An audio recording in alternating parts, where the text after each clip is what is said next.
Hello everyone, this is Nintendi here, and I'm gonna be recording the SmogTour playoffs tiebreaker series between Nintendi and Mounts. So this is a really exciting series, but before I get into it, I'm just gonna get into why I'm narrating, what my purpose is, etc. Where I plan to go on from this. So I'm gonna probably be doing the entirety of the SmogTour playoffs, just for the sake of doing it, because it's pretty fun for me to narrate and get some analysis up there. B, some people want to see it. C, just why not? I've got some time to kill because it's summer now and I'm off school.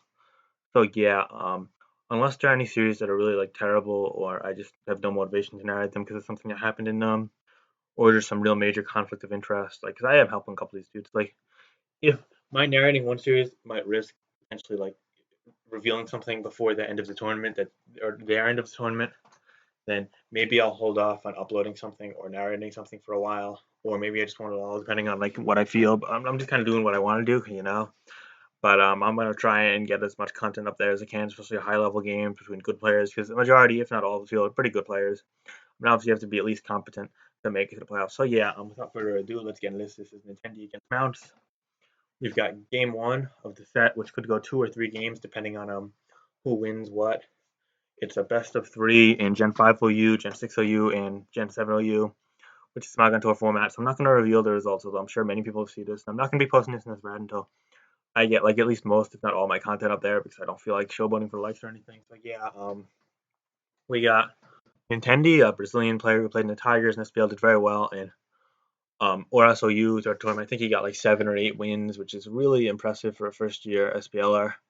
Yeah, this guy's a prodigy, I'd say. He's really been surprising me in a positive fashion as of late. And then we've got Mount, a French player who probably is more on the aggressive side, but can use balance teams as well. Mostly known for his Oras, but also can play SM. I suppose both can play black white, neither is known for it, but I mean, it's not a bad tier. Definitely not in my opinion, and it's not hard to learn either. So yeah, especially with all the teams out there. I'm sure Nintendo has some help from Brazilians such as Soul King, whereas Mount has help from a lot of the Frenchmen, such as, Jama and McMegan maybe. I don't know who he works with, but I'm sure both these players have had help with building the black white teams as it's not their main tiers. Whereas in Oras and SM, they might be able to have a bit more of their expertise come into play. But we've got two interesting teams now. One thing to notice first and foremost is that there's no weather on either side, which is kind of a rarity. I mean, weatherless offense is totally viable, as is even like I guess weatherless balance or even weatherless stall if you want to roll the conflict route. But it's kind of like not like common enough where you see like weatherless versus weatherless become matchup. But I kind of expected one of these dudes actually to break out rain, and I mean, there's always a very high chance of encountering sand balance or sand offense. So yeah, that's a very general but interesting note. So it's going to be no weather in the field throughout this game. But we've got some interesting teams. Mount's team looks more like a bit of a balanced build. I mean, I guess it could be like hyper offense with a potential lead boom, stealth rock Mew, or nasty plot Mew, just kind of fuck with sand balance. But I think it could be stallbreaker as well. We have to wait and see. And then it could be like a stallbreaker with a defensive core of Ferrothorn. And you can help deal with Rain with Pharaoh and Latios, and probably Scarf Garchomp, could be Scarf Thrak, the other one of them being a Swords Dancer. Then probably Thunderous is a win condition, which is a bit weird because there's no spin support, but I guess it doesn't need it, and still kind of a nice nuke. So yeah, I mean, my team doesn't have the best synergy in my opinion. It kind of, but it still kind of deals with everything in some way, shape, or form. But Alakazam would be threatening to it, as would potentially a Trick Room Nicholas, and Hinbar Fire Latios just kind of destroys him, but it destroys every team that lacks a Tyranitar or a random specialty defensive Grouchy, specifically in rain. So yeah, that's not too surprising. His team is fine. A couple holes. I don't know if I'd use something like this necessarily, but it's definitely an okay team. Good choice for someone who's not too familiar with the tier. Now looking at Nintendo's team on the bottom side, I probably should have started with that first. My bad. We've got definitely slightly more offensive paced team, assuming the Muse Stallbreaker, than Mouse's team. It's also weatherless though, but yeah, the likely Stealth Rocker would be probably Jirachi, likely a Shukaberry, but it could be Stealth Rock Garchomp as well. And then we probably have a Scarf Keldeo. If I had to guess, probably Band or Mixed Dragonite. I don't think Dragon Dance makes too much sense in this build without a spinner. And you probably have Swords Dance, Garchomp, either with Stealth Rock or without Stealth Rock, given that it's not going to be Scarf, because Keldeo being the Scarf cleaner on this team would make a lot of sense. And we've got probably a Pivot, Rotom W, just kind of a nice band-aid. I mean, I personally don't like slapping on our teams in this fashion, but I mean, it's still definitely usable, and it probably has a bit more defensive abilities on his team than I give him credit for. So therefore, it's kind of okay. Yeah, I think that both these teams are fine. I think I like Nintendi's just a tad bit better, but as in terms of a matchup, I think Mew, if it's Stallbreaker, could really be problematic for Nintendi, but he could sort of pivot around it. And Mounts always has to be careful for just really hard hitters, random Lumberries, trick status, etc. So yeah, whereas I mean Nintendi could potentially threaten him with either of his dragons or Keldeo. It's unfortunate that um Nintendi doesn't have a Tyranitar because Hidden Power Fire Latios, if it is from Mounts, could actually be quite threatening to him, but we're gonna have to wait and see. So yeah, I mean Latios is pretty damn broken, so that's not really surprising. But anyway, without further ado, let's get into this game. Yeah, so we're gonna see lead Rotom W for Nintendi and lead Thunderous T. So we're gonna see straight off the bat, we're gonna see a Thunderbolt doing 70%, which is a fuck ton, and we're gonna see a Hydro Pump also doing over 70%. Now, right off the bat, we're gonna know that this is an offensive Rotom W, given that it did 77.6%, and it's probably also an offensive. I mean, like a Double Dance Thunder is like an offensive. I don't think it showed leftovers there, but it could be like this could be like a fast Megan-esque Hidden Power Ice or Hidden Power Fire, Hydro Pump, Volt Switch, Pain Split / Will Wisp, Rotom W, kind of Black White One esque as well. Megan is the only one of you players that really have used this in like the recent months, as far as I know.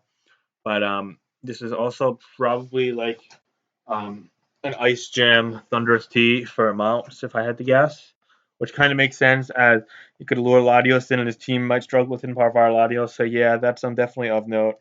So yeah, not too surprising of a turn one if you discount the surprise factor to set. I mean, like both players use straightforward move, but let's get into this. I think that Nintendi is now forced to probably switch out, especially if Mounts is going to try and take advantage of that or not. So we're gonna wait and see. We're going to see a switch out from Nintendi, as I predicted, into Garchomp, risky, potentially Hidden Power Ice.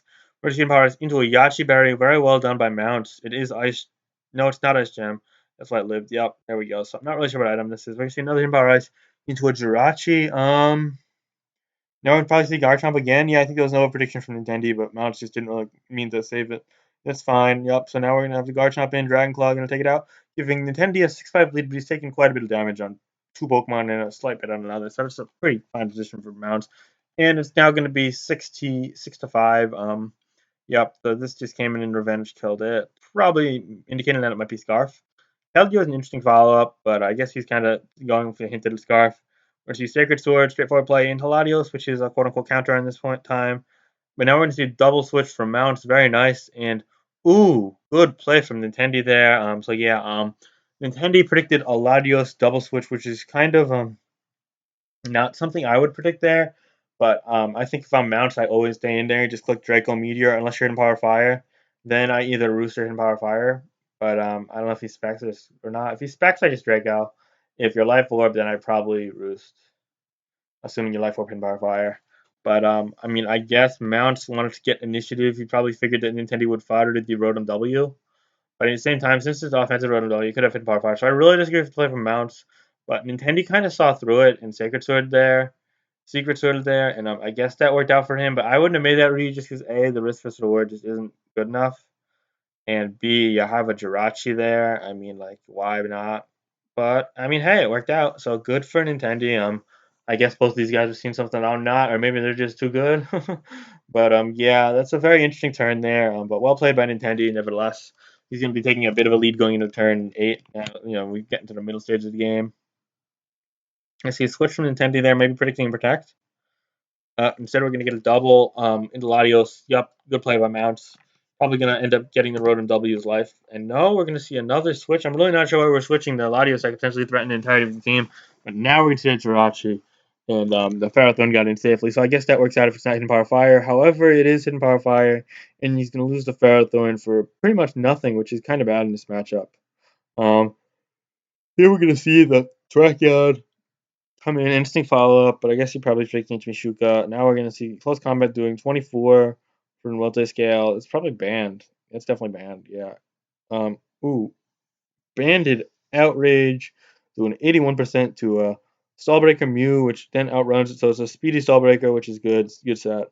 And an Ice Beam to Revenge Kill it. So that's quickly progressing the game. Probably gonna see Latios here. Yep. Latios on the Surf doing 25. And now it's gonna force the Keldeo out into a Scizor, interestingly enough, not the Jirachi, it's fine. This is going to use bullet points, revealing that it's Choice Bandit doing 75%. Matt's finally going to reveal Hidden Power Fire, which I'm surprised if he's roosted in Power Fire Life Orb. I think he's going to play it very differently earlier on, but that's okay. When Keldeo coming to the Revenge Kill it, and looking like advantage Nintendi going into this closing stretch as Keldeo just destroys him. Yup, Keldeo's going to take out the Mew. 2 Pokemon left for Mounts. However, I don't know why. Wait. Why did he go to Mew then? Why go to Mew when you could go to Garchomp? You just wasted the Mew for no apparent reason. I don't really get that play. So yeah, that was a clear blunder on Mounts' behalf because like this is at full. So yeah, that was odd. But this is coming in. It's the only thing that Keldeo can't Ochko quite one hit KO rather quite yet. But I feel like Nintendi should be able to be fine in winning the game with the Keldeo eventually, especially with the presence of Jirachi and Rotom. So anyway, we're gonna see an Earthquake in this turn. Yeah, Nintendi's running away with this pretty much. Yep, that's Scarf Jump too. So Hydro Pump gonna kill that, and now we're gonna have the Garchomp come in, forced into probably Outrage, and then a combination of the Jirachi and Keldeo win the game. Oh wait, it's Swords Dance. He had no Scarfer?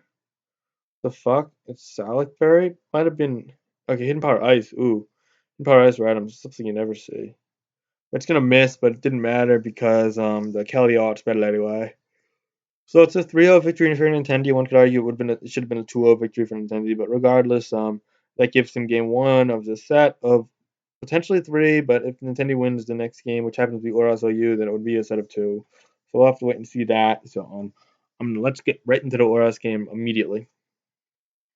Oh, there we go. Pretend you didn't see that because that was bad. Oops, I misclicked.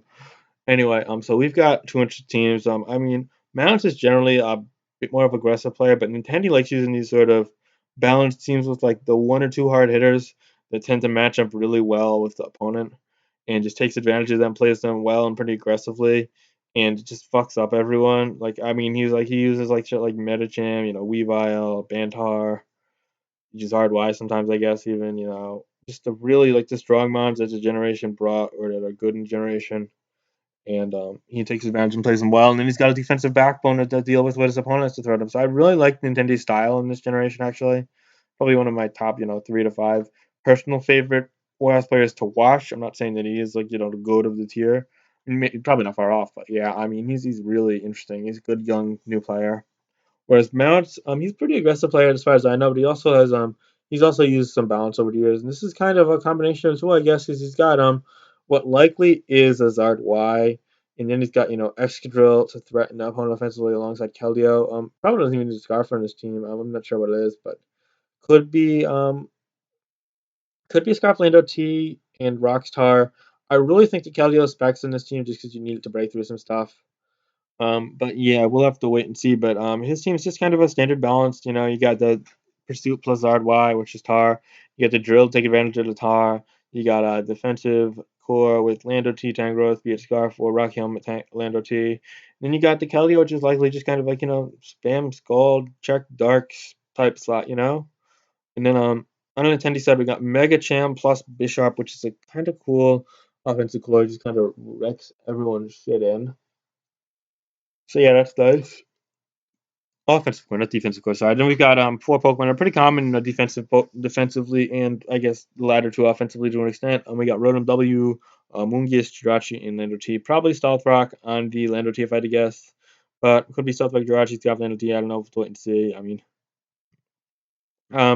Nintendi's team is pretty good. I'm lucky he didn't run to like the Volcarona or something, but Zard Y kind of eats him alive at the same time. So I think the slight matchup advantage into Mounts just because he's reliant upon Rotom W again. So yeah, that could hurt him. We'll have to wait and see, but let's get into the game. So we're gonna see a lead Lando T for Nintendi and a lead Zard for Mounts. Zard's forced out, scared of Scarf, which is wise of him. And we're gonna see Stone Edge miss, just kind of not wanting to let Zard Y get up. Now we're gonna see a double into Lando T, and oh wait, let me slow this down. Okay, so we're gonna see double into Lando T and a double into Rotom W, and then Lando T is gonna go for Stealth Rock as the Rotom W Will-O-Wisp and Miss, which is kind of a sloppy play on Mount's part, but he got rewarded for it. works out. We're going to see a U-turn here, Lando T into the Tangrowth, and another Wisp. This time it's going to connect on the Tangrowth. Yep. Okay, so that's good for the Rotom W and down Nintendi side getting back here. We're going to see a Volt Switch revealing 8%. That is indeed Assault Vest Tangrowth and a Jirachi, which is a fine play. I'm going to get knocked for a mere 17% due to the burn, leaving lefties, leaving the Jirachi at 77%. It's all said and done. I'm probably going to see Stealth Rock here as the Zard comes in. Very nice play. Could have been Zard, could have been Drill, could have even been Tar, I guess. But yeah. Now the Zard is going to go for Lanthorn, and Jirachi's going to die because, yeah, Nintendo doesn't have much for it. Not really sure what his follow-up is going to be. Lando T, okay, let's Scarf Lando T, that's still fine follow-up. I think it's going to U-turn here because the Zard's obviously forced out. Now he has to pressure the up-spitting Drill. You can go for edge and miss. If Mounts is good, he could double the Zard Y or something here, predicting the Moongus, but I think Scald would just be a fine play. But he Focus Blasts and gets to drop. My oh my. Big play for Mounts, but he's going to now be forced his hand to risk it to get the miss or not and get the kill due to the drop. But he missed, and wow, that's big for Nintendi there because now this threat is neutered and Bisharp totally screws him. I think Mount should not have risked that play at all. That was kind of reckless of him, actually, but well, that's fine. So I'm gonna turn to, I'm gonna pause. Just waiting for Mega Evolution here. We can see a high jump kick or an ice punch. High jump kick. Okay, so let's go back a couple turns. So this sequence. Um, the Amoonguss would normally live to Focus Blast. Just Amoonguss and Keldeo can't do KO it with a not very effective stab move. But it got the drop, and that kind of forced the hand of Mounts to want to kill this. But I feel like the drop in a way hurt him because as you see in the next turn, he misses and then gets put to sleep. He needed this Keldeo alive, and I don't think he'd have risked Keldeo had he not gotten the drop. There'd be no point doing it. He would have let something like the Tyranitar or the Tangrowth or maybe later to sleep.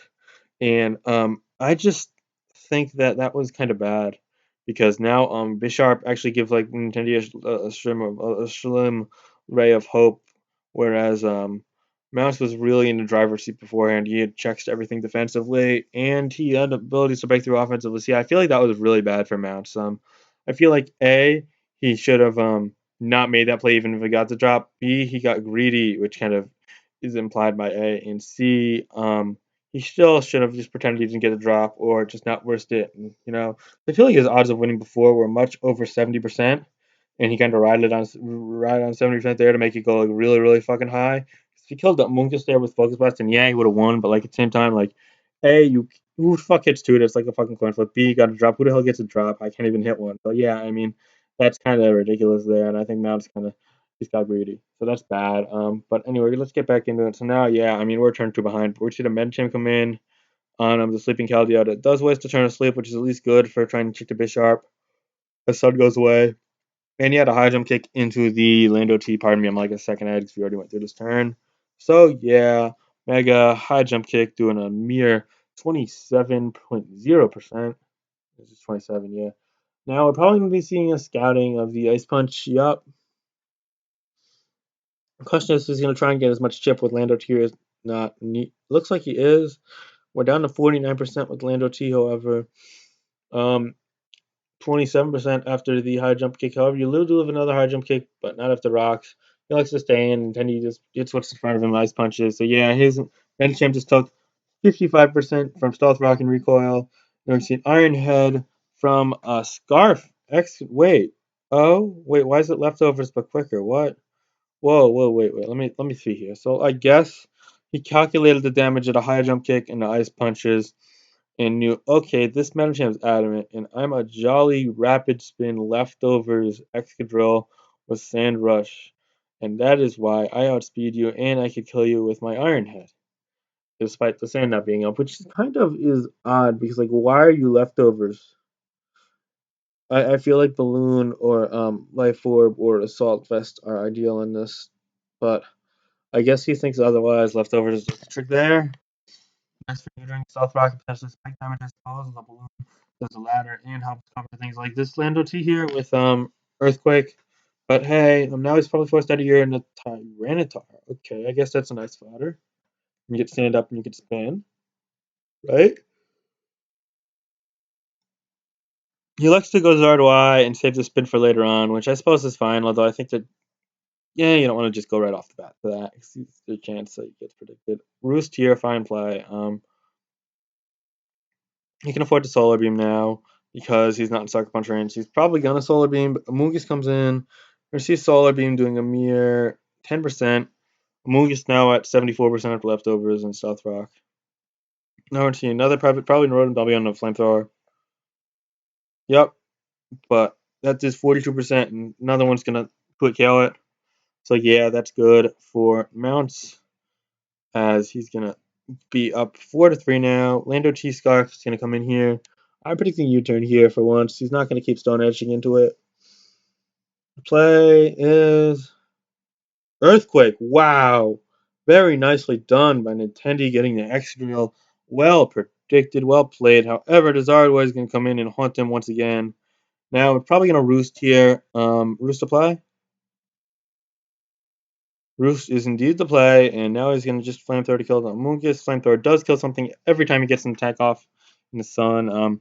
If the sun somehow fades and he gets back in, then it probably it even kills land. Yeah, so this is pretty much every time Flamethrower is clicked, he gets a kill if it hits, but that's not the case. We're going to see Nintendi, Stone Edge, Keldeo, critical hit, 29%, did 35. Another Stone Edge, 21%, leaving it at 8%.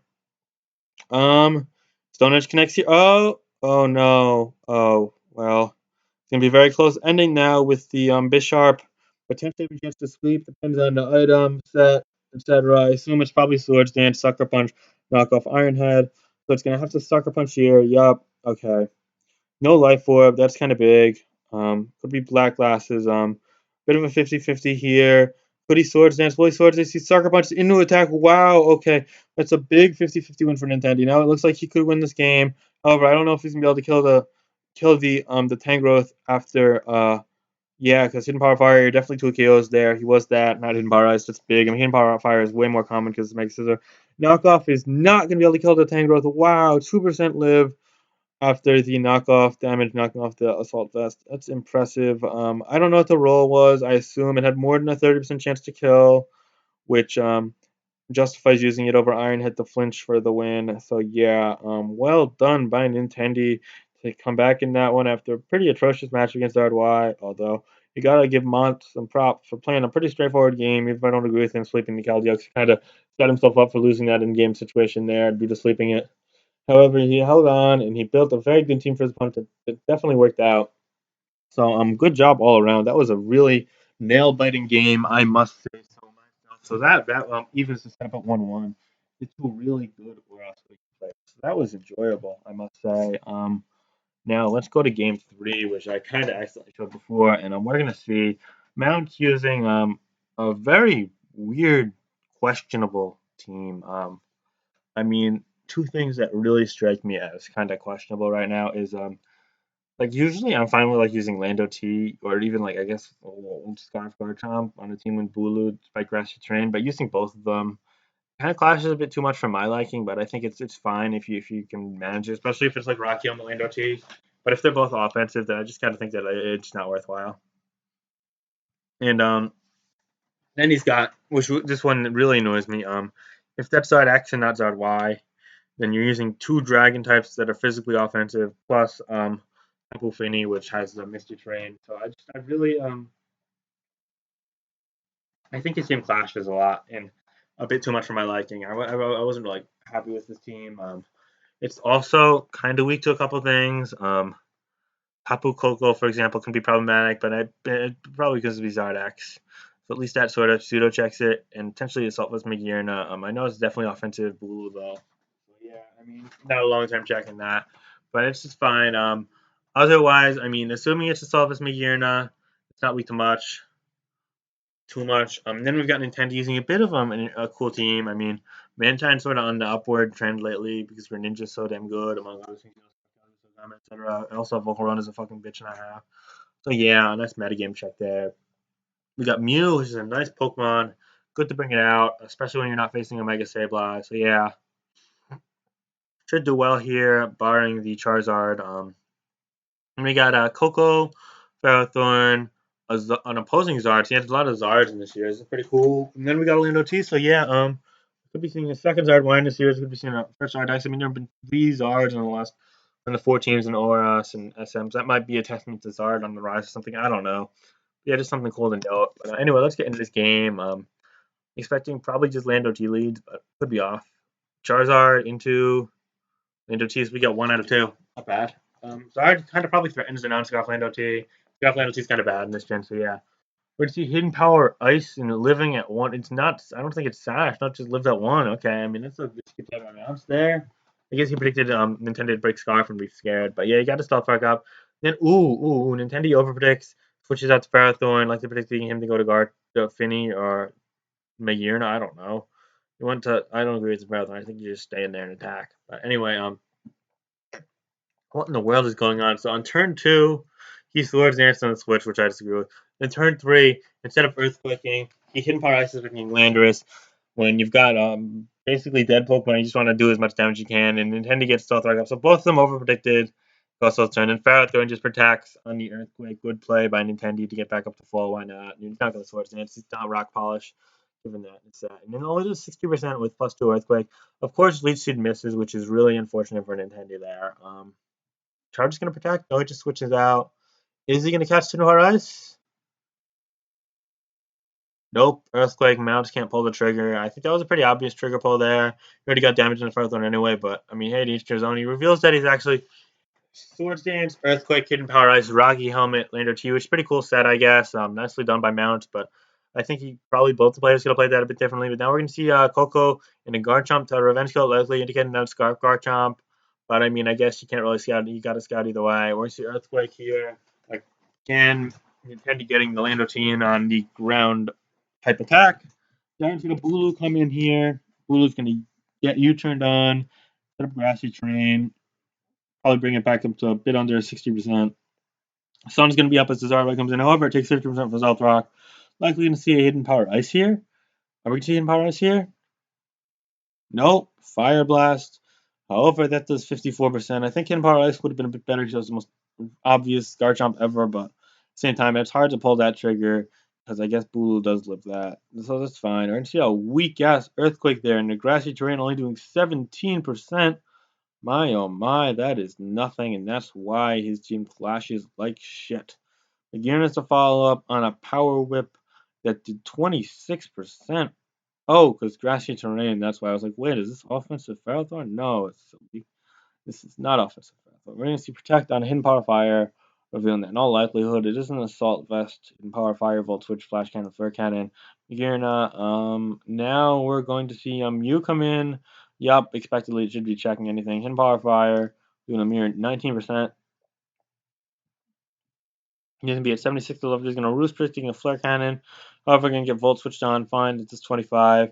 Mew's back up to where it was, but it gets leftovers. And now into Tapu Bulu as a follow-up, which has been interesting follow-up. I guess it's probably faster or just not scared of Wisp. I don't know. Ice Beam. However, he's going to get a critical hit and kill it. So now we're going to see 6-4 advantage for Nintendo. So let's pause and think. I mean, Mounts isn't necessarily out of this game, but he's definitely at a disadvantage now because the stealth rocks are not up to state necessarily because Mantine is alive and at full, whereas Lando T's gone. He now lost Bulu, which threatens pretty much the entirety of Nintendo's team for basically nothing there. And Nintendo's got all 6 Pokemon intact, but he's got a couple weakened. I think 3 weakened, but I mean, still, I think that Nintendo's going to clear advantage at this point in the game. And that Lucky Crit helped him a lot. I don't know if it was a roll or not, but now we're going to see Zard follow up. This is pretty big because Zard could be a win condition. It does threaten Nintendo's team. We see Volt Switch, Ice Beam Mew, Volt Switch on the Dragon Dance. Okay, that is really big. This threatens the entirety of Nintendo's team. We're going to get some health back with Grassy Terrain up to half. And the Grassy Terrain does weaken Earthquake. Keep that in mind. Earthquake only doing 48%. My oh my. That does nothing. And now a Flare Blitz going to bring him down to 43%, back up to 49% after Grassy Terrain. Now we got a Tapu Koko follow-up. What in the world? If it's Scarf, it's not going to be able to Ochko with Dragon, no, with Dazzling Gleam. If it's I guess he's trying to bait the Flare Blitz. Yeah, he's trying to bait the Flare Blitz and get recoil, but Roost is probably the play. It depends if recoil kills. If recoil kills you if you attack into Ferrothorn, if he's trying to bait the Flare Blitz, go to Ferrothorn.